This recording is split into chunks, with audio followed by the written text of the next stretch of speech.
এখন আমরা দেখব ড্যাশবোর্ডের অন্তর্ভুক্ত সেকেন্ড বাটন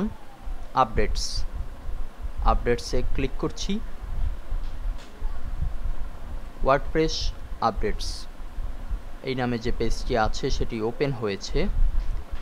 এখানে লেখা হয়েছে যে you have the latest version of WordPress, অর্থাৎ যে কথাটি আমি পূর্বেই বলেছি যে আমরা ওয়ার্ডপ্রেসের সবচেয়ে লেটেস্ট ভার্সনটি ব্যবহার করছি। তা না হলে হয়তো দেখা যেত যে এখানে আপনার আপডেট করার জন্য কমান্ড দেয়া থাকতো। এখানে লেখা হয়েছে বর্তমানে you have the latest version of WordPress, you don't want to need to update, অর্থাৎ আমার এই মুহূর্তে আপডেট দরকার নেই।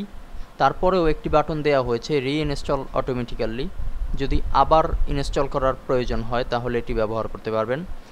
আর যদি এমন হয় যে আপনার ওয়ার্ডপ্রেস ইঞ্জিনটি ডাউনলোড করা দরকার, তাহলে আপনি এখানে ক্লিকের মাধ্যমে ওয়ার্ডপ্রেস 3.0 ভার্সনটি ডাউনলোড করে নিতে পারেন।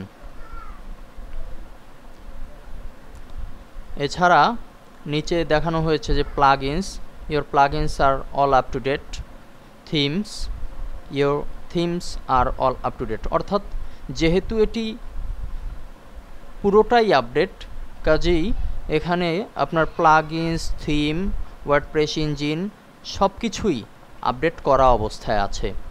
এখন কেউ যদি 2.9 ব্যবহার করত তাহলে তার জন্য ভিন্ন কথা, তার জন্য কিছু আপডেটের ব্যবস্থা এখানে করা থাকতো। তো সেদিক থেকে ড্যাশবোর্ডের অন্তর্ভুক্ত আপডেট ফিচারটিও কিন্তু খুবই গুরুত্বপূর্ণ। আপডেট সম্পর্কিত কথা এখানেই শেষ।